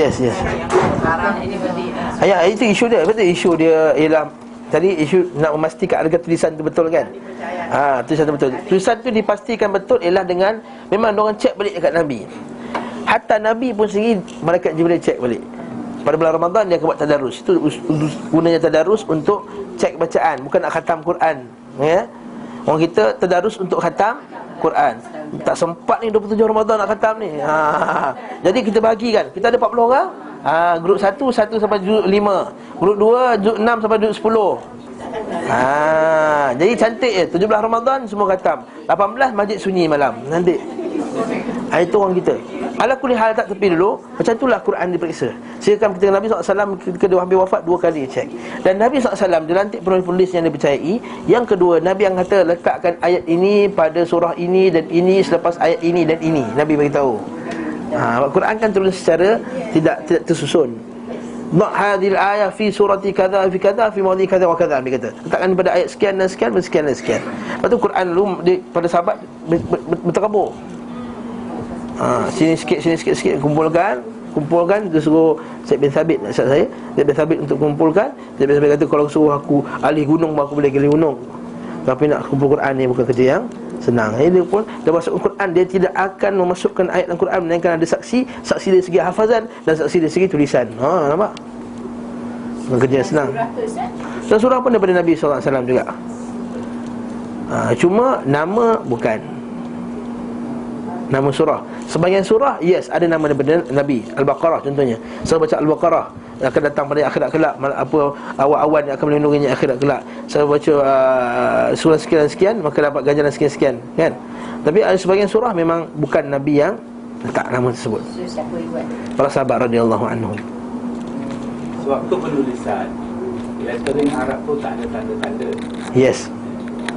Kita tengok kat Turki tu dia. Betul. Ya, betul. Jadi sekarang Quran ada petanda. Ya. Jadi dari segi setiap huruf satu pahala. Ya. Jadi tanda tu tak termasuk dalam huruf lah. Tanda huruf tu huruf lah. Kalau kita baca ra tu dapat pahala 10. Bukannya fa titik tu 10, hurufnya tu 10 bukan. Titik tu ialah nak bagi kita mudah. Sama para sahabat radhiyallahu anhum tak berhajat beri titik. Tak berhajat beri titik sebab mereka kenal. Jangan ni bahasa Arab yang asli, orang ni yang pakar lah. Pakar bahasa Arab. Macam kita eja DPT atau SMS, DPT MSG SY. Macam mana tu? Kalau dapat ke bagi orang Xinjiang mana yang kerja kat Yayasan Taklim ni, dah apa ni DPT apa ni, Deputy Prime Minister apa tak tahu. Ni Deputy apa tak tahu. MSG apa, MSG jenis motor. SY Sai tu Gangnam Style tu. Apa benda ni? Jadi kat sini Arab khullas. Dia tanda pun dah tahu dah, ini huruf apa, ini apa, ini cerita dia, ini apa cerita dia. Kemudian bila Islam tersebar, bila ramainya orang bukan Arab, dia tengok pening, baca terbalik, itu dia buat titik. Terluas lagi, baca pula dari titik macam silap lagi. Kalau kita bahasa Arab, hadzal alif, hadza. Dapat orang macam kita tak tahu Arab, huza pun boleh, hiza pun boleh. Tak ada titik. Lepas tu lah letak pula baris zab atas tu, zab haza. Itulah dia. Datang kemudian cerita dia panjang. Taranum pula cerita lain. Nanti tak khatam kitab nanti. Tak khatam kitab, nauzubillah, baru dua ni. Pelenggan. Okey, sekelompok yang berkata, jadi ayat tadi maksudnya Quran turun tadi ialah pada malam Lailatul Qadar. Itu Quran secara serentak. Ada pada zaman Nabi kat kita itu 24 Ramadan. Kelompok ulama berkata maksud ayat tersebut adalah Al-Quran diturunkan berkenaan dengannya, iaitu Syahrul Ramadan alladhi unzila fihi Al-Quran, iaitu Al-Quran bulan Ramadan ni diturunkan. Al-Quran menceritakan tentang bulan Ramadan. Itu maksudnya, iaitu tentang urusan Ramadan, keagungannya. Pendapat yang lain mengatakan bahawa awal penulisan beliau SAW sebagai Nabi Rasul adalah bulan Rajab. Maksudnya para ulama dahulu berkhilaf-khilaf sangat. Jadi kalau mereka berkhilaf macam ni, agak-agak disambut ke tak sambut? Tak sambut. Ada tak orang sambut berdiri atuk nenek kita yang tak ingat tarikh tu? Tak sambut. Tarikh tu pun tak pasti. Kat sini dalil bahawa benda tersebut memang tak disambut. Kalau disambut mesti ada kesepakatan dalam menetapkan tarikh. Kat sini mengatakan bahawa hatta ulama khilaf. Syekh Ibn Qayyim kata yang majoriti kata bulan Rabiul Awal tadi. Maksudnya pada waktu dia hidup. Ibn Qayyim ni kata majoriti kata wahyu turun pada bulan Rabiul Awal. Bersalahan dengan apa yang kita pegang pada bulan Ramadan. Dalil bahawa memang khilaf ulama dalam masalah ni, khilaf yang sangat luas dan tak perlu bergaduh. Jadi Yayasan Taklim tak ambil cuti pada hari itu, memang betul lah. Sebab kita ambil cuti bulan lain, bulan Rajab, Rabiul Awal ke, untuk kita, kerana itu bukan tarikh turunnya Al-Quran. Yang rajih, yang pendapat yang kuat. Sikit lagi tingkatan-tingkatan wahyu pula. Okey, poin seterusnya ialah bagaimana wahyu ni dapat kepada Nabi sallallahu alaihi wasallam, ya. Allah SWT telah menyempurnakan kepada beliau sallallahu alaihi wasallam tingkatan-tingkatan wahyu seperti yang berikut. Yang pertama, mimpi yang benar, disebut dalam hadis Aisyah tadilah. Inilah awal mula wahyu kepada beliau sallallahu alaihi wasallam. Beliau tidak melihat dalam mimpinya, melainkan datang kepadanya seperti cahaya subuh. Mungkin misal falaqus subhi, maksudnya mimpi itu sangat terang. Subuh ni bukan subuh syarat fajar. Subuh ini maksudnya ialah cahaya pagi pukul 7.30 tu, kan terang. Waktu tu itu mimpi yang pertama, itu wahyu lah. Dan para anbiya yang dapat wahyu lah. Nabi Ibrahim dapat wahyu sebelih anak dia daripada melalui mimpi, betul tak? Nabi Yusuf dapat mimpi. Semuanya para anbiya ni mimpi mereka benar-benar berlaku. Ini juga wahyu. Yang kedua, apa-apa yang dimasukkan malaikat ke dalam jiwa dan hatinya, tetapi beliau sallallahu alaihi wasallam tidak melihat malaikat tersebut. Dan ini cara wahyu kedua, iaitu terus ditiupkan dalam dada dia, terus dapat wahyu. Macam mana rasa dia? Wallahu ta'ala alam. Mungkin rasa dia macam ilham buat lagu lah. Ustaz buat lagu ke? Bukanlah. Buat karangan ke? Ilham. Mula-mula tak ada, tiba-tiba tengah malam pukul 12 pop tu datang, tu laju tulis. Mana dapat tu? Tapi itu ilham manusia. Nabi SAW dapat contoh juga, sebagaimana Nabi SAW bersabda, Inna ruhal qudus nafatha fi ru'i. Bukan ru'i. Sungguhnya Roh Kudus menghembuskan dalam hatiku bahawa an lan tamut, anna an-nafsa lan tamuta hatta yastakmilu rizqaha. Jadi satu jiwa tidak akan mati sampai menyempurnakan rezekinya. Maksudnya Allah Ta'ala akan sempurnakan rezeki kita bila kita mati. Maksudnya tak ada orang kata aku dah tak dapat rezeki, tak ada rezeki, tak. Rezeki kita ketika mati maksudnya dah sempurna dah. Tapi masih hidup ni tak tahu lagi dah. Jangan pula Allah Ta'ala telah menyempurnakan rezeki aku. Memang dah tahu. Awak baru umur 30. Mana nak bermalas-malas kan? Allah Ta'ala dah sempurnakan rezeki aku. Kau tak tahu rezeki kau banyak mana. Dah mati baru tahu rezeki tu dah sempurna tak sempurna. Maksudnya tak kisahlah, betul tak? Dah mati. Bertakwalah kalian kepada Allah. Maksudnya kalaulah tak cukup lagi rezeki tadi, maknanya belum lagi apa yang kita nak tu, bertakwalah kalian kepada Allah. Wa ajmilullaha fi talab, dan perbaguslah dalam mencari rezeki. Maksud perbaguskan, maksudnya elokkan cari rezeki tadi dan bertakwa. Maksudnya kalau tak dapat lagi, aku target aku nak dapat sekian-sekian ni duit ni, kehidupan dunia, tak dapat lagi, maka pertama bertakwa kepada Allah, jangan buat benda yang haram. Yang kedua, perbaguskan, elokkan, kuatkan lagi kerja, elokkan lagi, banyak mengaji lagi, buat kajian lagi. Sesungguhnya janganlah lambatnya rezeki mendorong kamu untuk mencarinya dengan bermaksiat kepada Allah. Ini orang kita selalu macam tu. Tak cukup dia buat bisnes lain yang haram, tak ada rezeki dia kerja dekat bar. Macam mana ustaz, rezeki tak ada? Ya, ittaqullah, ittaqillah ya akhi. Bertakwa kepada Allah, Ta'ala akan buka jalan kepada kamu.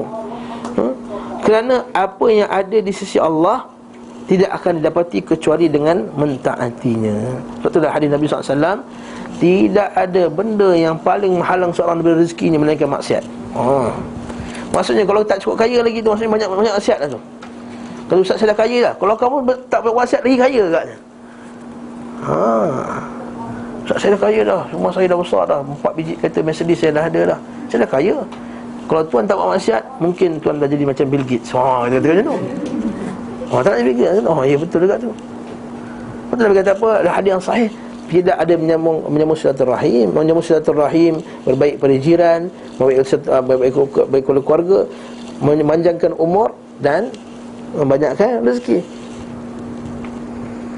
Nah, hadis lain pula bertakwa pada hadis Adabul Mufrad, bertakwa kepada Allah, sama silaturahim, berbuat baik kepada silaturahim, buat baik kepada keluarga, menambahkan rezeki, memanjangkan umur. Banyakkan rezeki, memanjangkan umur. Jadi dalil bahawa maksiat dan juga mutus silaturahim itulah penghalang daripada rezeki. Poin yang ketiga pula, macam mana Allah Ta'ala bagi wahyu. Terkadang malaikat menampakkan dirinya kepada beliau sallallahu alaihi wasallam dalam bentuk seorang laki-laki, seperti hadis dari Jibril. Hadis biasa kita biasa dengan lelaki datang jumpa Nabi sallallahu alaihi wasallam, rambutnya hitam, bajunya putih. Tanya Nabi pasal apa itu iman, apa itu Islam, apa itu ihsan. Dan bila beredar, Umar kata siapa tu? Kata fa innahu Jibril, yu'allimukum dinukum. Datang Jibril untuk mengajar kamu agama kamu. Agama kamu, maksudnya agama itu Islam, iman dan ihsan.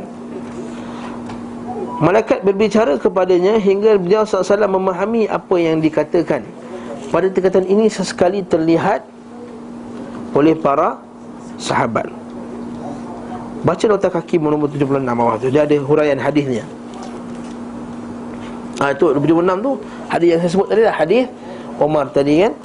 Kata dalam hadis Umar dalam Sahih Muslim awal Kitabul Iman, dalamnya disebutkan Nabi SAW bersabda, wahai Umar, tahukah kamu siapa yang bertanya? Aku menjawab, Allah dan Rasulnya lebih mengetahui. Beliau SAW bersabda, sesungguhnya dia adalah Jibril, dia datang mengajari kamu tentang agama kamu. An-Nasai mengutip sebuah sanad sahih daripada Imam Umar, bahasanya Jibril datang kepada Nabi SAW dalam bentuk Dihyah Al-Kalbi, seorang sahabat namanya Dihyah Al-Kalbi. Memang dia handsome lah. Memang dia handsome, dan Nabi memang hantar dia sebagai jadi duta. Kat sini ulama kata dalil bahawa nak hantar duta, hantar yang handsome. Betul lah tu. Bukan, maksudnya bila perwatakan tu elok, handsome apa semua, jadi lebih mudah untuk orang terima. Betul tak? Itulah dia.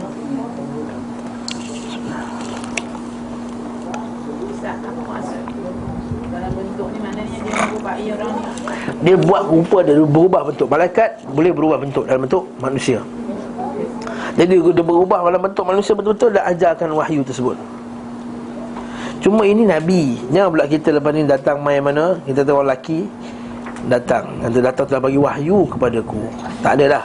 Ana khatamun nabiyyin. Kata Nabi, aku adalah penutup segala Nabi. Cuma boleh tak ada kemungkinan kita jumpa malaikat yang jadi manusia? Ada, tapi tak tahulah. Orang Melayu kata kat Mekah banyak kan. Itu biasalah tu. Kat Malaysia banyak tanda. Malaikat bukan banyak kat Mekah je. Malaikat banyak juga kat Malaysia. Datang ikutnya minta sedekah tu, kan. Minta sedekah betul-betul. Kalau kaki menipu tu memang tak lain lah. Betul-betul susah. Minta sedekah kita bagi. Kemungkinan lah.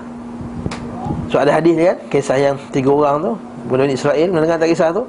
Yang satu botak, satu sakit kulit, satu buta. Kan? Satu botak, satu sakit kulit, satu buta.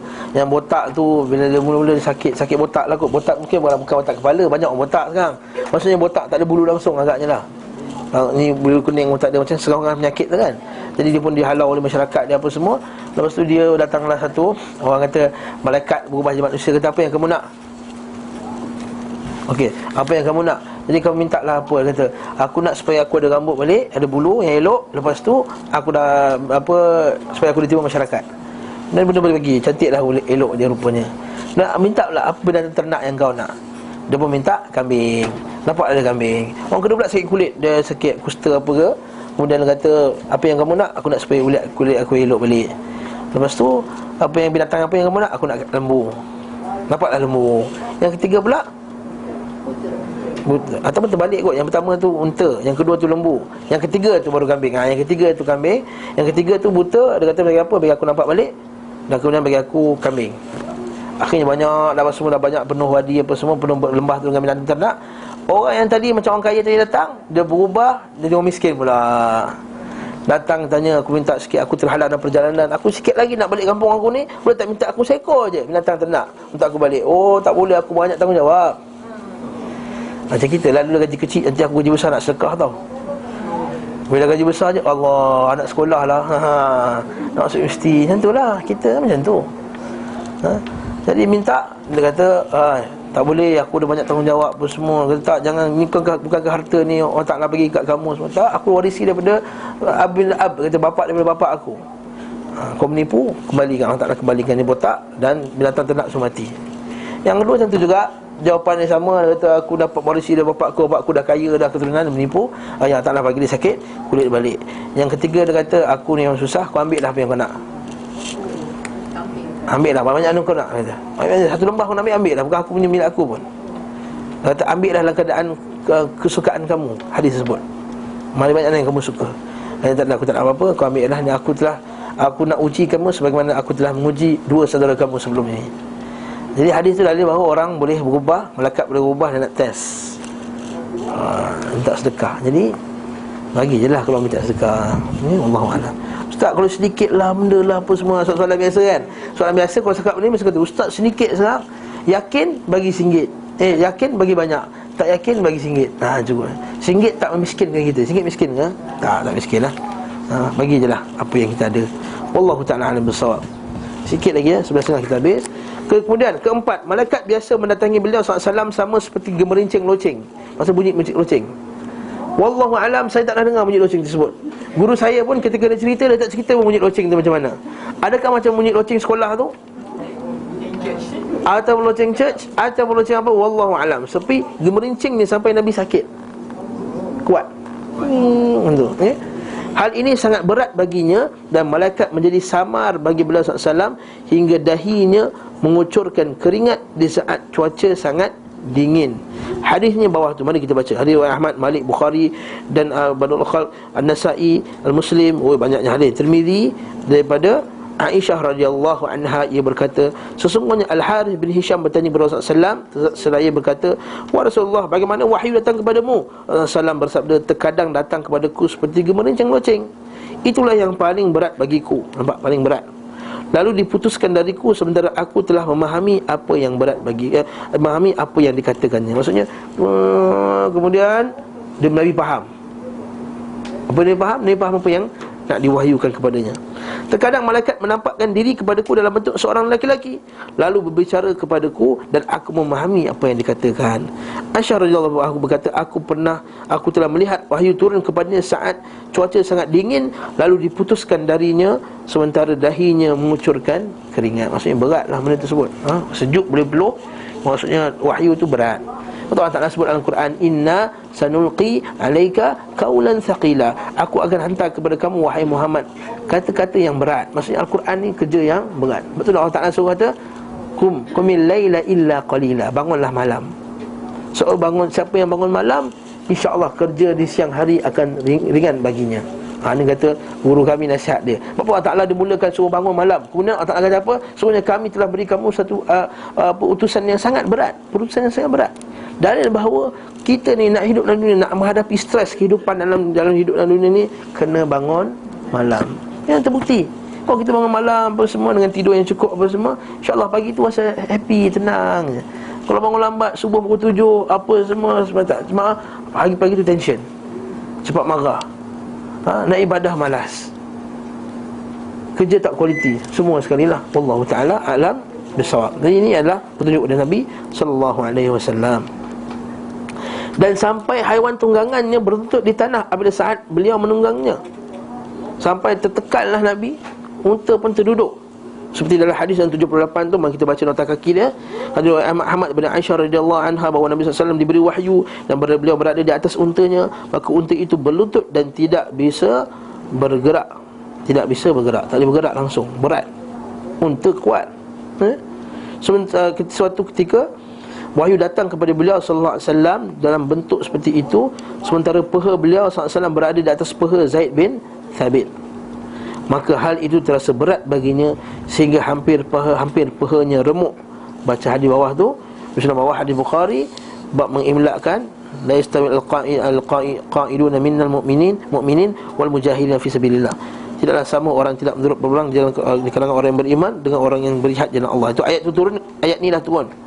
Ibnu Ummi Maktum, seorang sahabat di Bukta, datang sementara beliau SAW mengimlakkan ayat itu kepadaku. Mengimlak tu maksudnya apa? Kalau budak-budak sekolah tadi, sekolah agama ada apa subjek imlak. Imlak tu apa? Cikgu akan cakap, dia kena tulis dalam Jawi. Saya suka makan nasi, tulis sin alif, ya alif, mim alif, kaf nun. Itu subjek imlak. Nak uji kita punya ejaan. Kat sini bukanlah sahabat nak uji Zaid bin Thabit punya ejaan. Maksudnya Nabi nak, bila baca ke ayat, nak suruh Zaid bin Thabit imlakkan. Zaid bin Thabit antara penulis wahyu juga. Sementara dia kata apa? Wahai Rasulullah, demi Allah, sekiranya aku bisa ikut jihad bersamamu, saya aku akan berjihad. Sementara ia seorang yang buta. Ibnu Ummi Maktum tadilah. Maka Allah menurunkan kepadanya Rasulullah SAW, sementara peha beliau berada di atas pehaku. Hal itu terasa berat bagiku sehingga aku khawatir pahaku remuk dan disingkap darinya. Nanti Allah Ta'ala menurunkan ayat selain orang-orang yang berhalangan. Itu ayat berkenaan dengan orang tak pergi jihad ni. Siapa yang boleh tak pergi jihad? Orang yang berhalangan. Ibnu Ummi Maktum kan dia buta, jadi tak boleh pergi jihad. Dia kata, Rasulullah, aku nak pergi jihad, aku nak pergi jihad. Tapi kesian, Nabi kesian kan, tengok dia sahabat ni buta. Akhirnya melainkan orang-orang yang berhalangan, terhalang untuk pergi berjihad.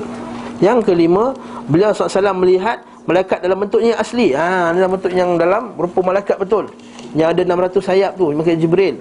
Lalu beliau mewahyukan kepadaku apa yang dikehendaki oleh Allah dan diwahyukan. Hal ini terjadi dua kali seperti disebutkan dalam surah An-Najmi ayat 7 dan 13. Kalau kita buka surah An-Najm, nampaklah ayat ni. Thumma fadalla fakana qaba qawsaini awalna faqad ra'ahu nazlatan ukhra inda sidratil muntaha.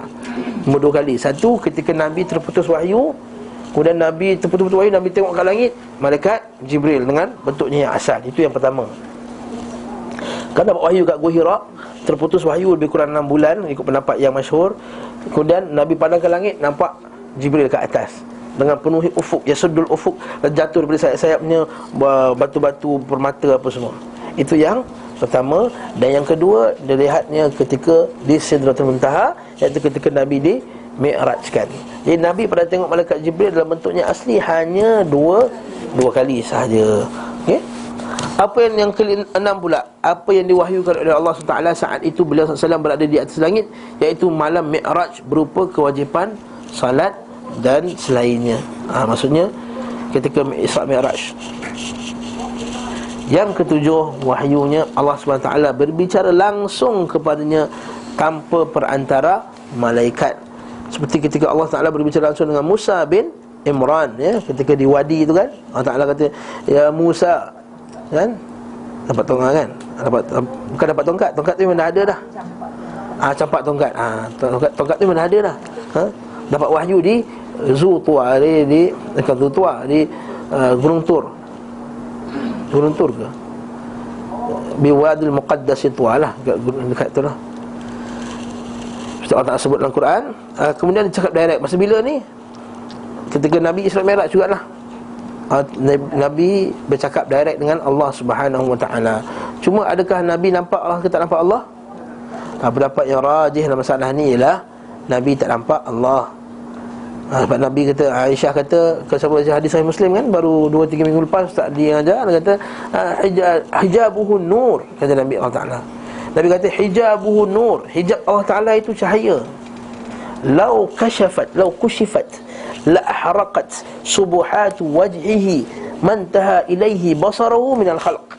Kalaulah terbuka hijab itu, cahaya Allah Ta'ala ini akan membakar segala makhluknya sepanjang mana pemandangan Allah SWT. Maksudnya kalau terbuka hijab apa jadi? Terbakar. Ini guru tarikat kata, aku dengar Allah Ta'ala dah terbuka hijab dah. Allah musta'an. Allah musta'an. Guru tarikat sebut ni, kau terbuka, kau dah terbakar dulu kata. Tapi dia akan banyak alasan, kata guru aku hebat, tak terbakar kata. Nabi kata terbakar, dia kata tak terbakar. Ni hebat orang ni. La harakat subhatu wajhi mentah ilahi basar min al-khalq. Maksud kata hijab an-nur, aku telah dihijabkan nur fa anna arah. Macam mana aku nak nampak dia? Tu Aisyah kata, sesiapa yang mendakwa Nabi SAW nampak Allah Ta'ala, faqad a'zama 'ala Allah al-fariyah, so dia telah mengadakan ucapan-ucapan yang bohong ke atas Nabi Muhammad sallallahu alaihi wasallam. Sebab itulah majoriti kata tak nampak. Untuk pendapat ini dari segi pendapat mazhab mengatakan beliau SAW telah melihatnya. Ini adalah berdasarkan disebutkan para ulama salaf dan khalaf, meskipun majoriti sahabat dan bahkan semuanya sependapat dengan Aisyah. Bawah tu bahkan Uthman bin Sa'id Ad-Darimi, Imam Ad-Darimi dalam kitab dia kata menukil ijma' bahawa Nabi SAW tidak melihat Rabbnya. Habis tu yang Allah Ta'ala kata kamu ni akan nampak Allah Ta'ala tu, innakum sataruna rabbakum kama ra'aita kama taruna kama ra'aitul qad lailatul badr, kamu akan melihat Allah Ta'ala terang macam nampak bulan mengambang waktu akhirat kelak. Waktu akhirat kelak, bukan di dekat dunia. Wallahu ta'ala alam bisawab. 11.30 tepat habis ya. Pengumuman Bilal Philips, Dr. Bilal Philips akan memberi ceramah di Yayasan Taklim esok Jumaat 3 Januari. Maksudnya esok Ustaz Kadiman tak ada kot ceramah adalah Change the Nation with Re-Education. 9.30 pagi. Change the Nation with Re-Education. Saya pun tak tahu maksud dia apa ni, tapi fahamlah tu, ubah negara dengan pengajian. Allahu a'lam bissawab. Wallahu a'lam bissawab. Subhanakallah wa bihamdika, asyhadu an la ilaha illa anta, astaghfiruka wa atubu ilaik. Wassallallahu ala Muhammadin wa ala alihi wasallam.